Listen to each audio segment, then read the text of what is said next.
প্রিয় দর্শক, সমুদ্র সৈকতের পাড়ে এই পর্যটকদের এই আলপনা আপনাদেরকে মুগ্ধ করবে। আমি আপনাদেরকে দেখানোর চেষ্টা করছি এই মুহূর্তে সমুদ্র সৈকতের পাড়ে একেবারে একটি মানুষকে বালুর তলে রেখে কিন্তু তারা একটি আলপনা তৈরি করছে এবং এই আলপনা আপনাকে দেখানোর জন্য আমি এই মুহূর্তে দেখানোর চেষ্টা করছি।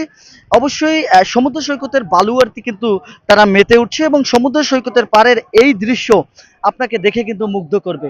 আমি আপনাদেরকে একটু স্পষ্টভাবে দেখানোর চেষ্টা করছি। একেবারে সমুদ্র সৈকতের পাড় থেকে বালু দিয়ে কিন্তু আলপনা তৈরি করা হচ্ছে।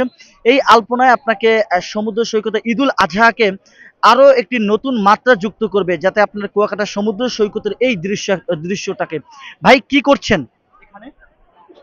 আরে ভাই কি কম ভাই, কিছুই কম ভাই না। আপনার কেমন লাগছে এই বালির নিচে থেকে?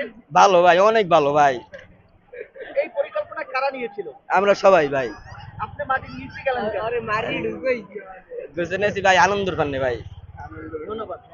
আপনি দর্শক যেমনটা শুনছিলেন, এখানে কিন্তু এই যে বালুর আলপনা আপনাকে এমনি সবসময় মুগ্ধ করবে এবং ঈদুল আজহাকে যে লম্বা ছুটি রয়েছে সেই লম্বা ছুটিকে কেন্দ্র করে হাজারো পর্যটকের আগমন এখানে ঘটছে এবং এই পর্যটকদের সাথে যে পারে কিন্তু একটি ব্যতিক্রমী কাজ করছে, তারা কিন্তু একটি ব্যতিক্রমী কাজ করার চেষ্টা করছে। ধন্যবাদ।